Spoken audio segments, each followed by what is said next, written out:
sees red, he knows that there is danger, and he generally walks right into it.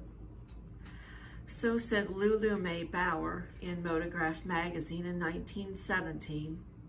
That could have been put on her tombstone much later. Lulu Mae's name made the trade papers for a short time, in the teens, having bit parts in films like the one I just mentioned, called When a Man Sees Red, starring William Farnham.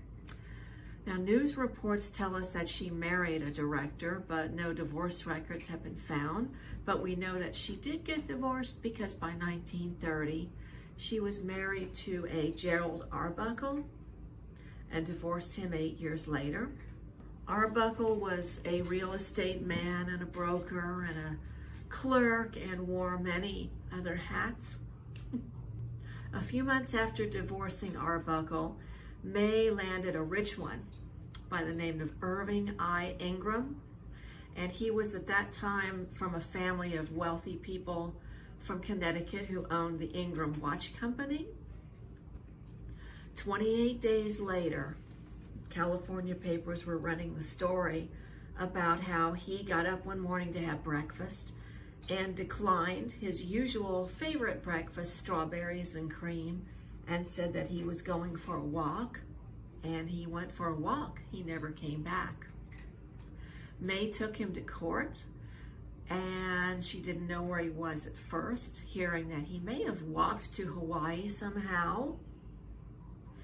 Then his mother told Mae that he had a nervous breakdown and was with his brother or with her. Then she learned that he did not have a nervous breakdown. Still not showing up in court, Irving did agree to a settlement with Mae, where she would receive the so-called Mae Irving apartment building at 510 South Kenmore and a large cash settlement.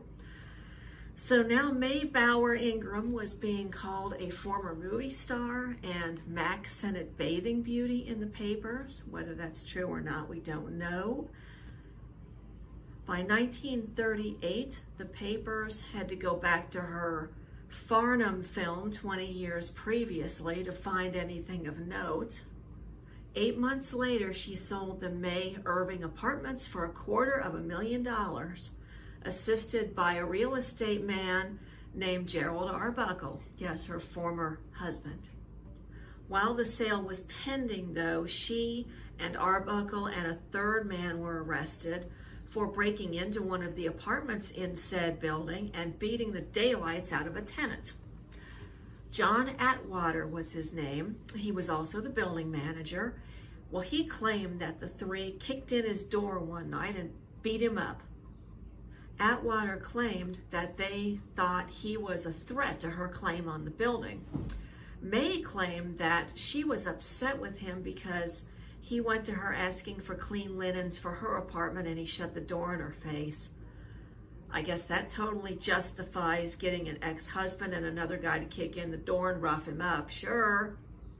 Well, Atwater asked for $150,000 in damages. The judge did indeed award him damages, but only $387.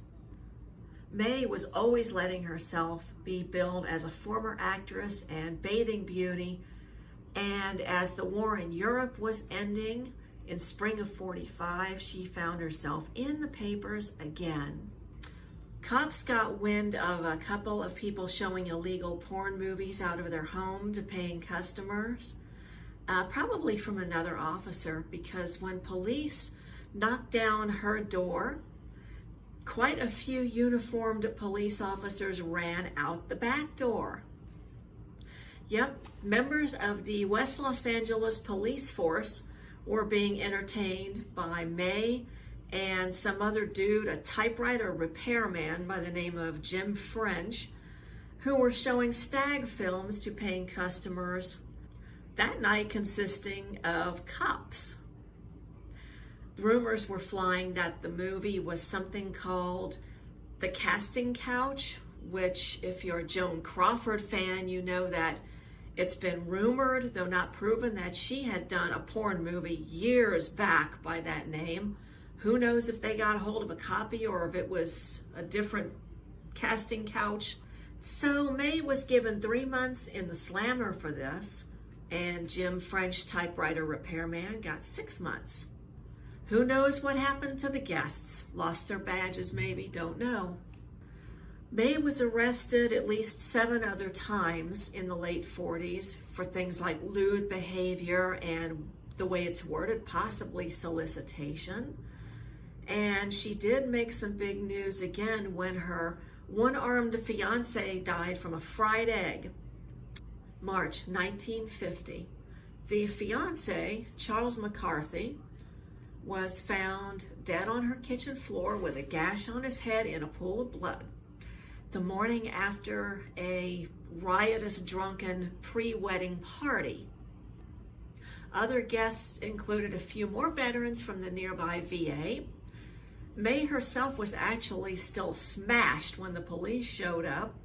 She was in the living room, she said, with the other guys when they heard a thud and went in to find her fiance down on the floor. Despite May yelling to everyone that it was probably a former jealous boyfriend who did it, the coroner found that Charles had actually died from choking on a fried egg. It was still found lodged in his throat. Nevertheless, May and the other guys were arrested, along with a 61-year-old golf caddy, also a former veteran who was down to one hand and a goiter. Well, they were all eventually released, detectives having to be satisfied with the coroner's report, although they were probably wondering if he didn't choke on the egg from being hit on the head, because the gash on the back of his head was never explained, amazingly enough. By the end of that year, 1950, she was arrested again for being drunk and disorderly with a bunch of totally separate guys out on her sidewalk.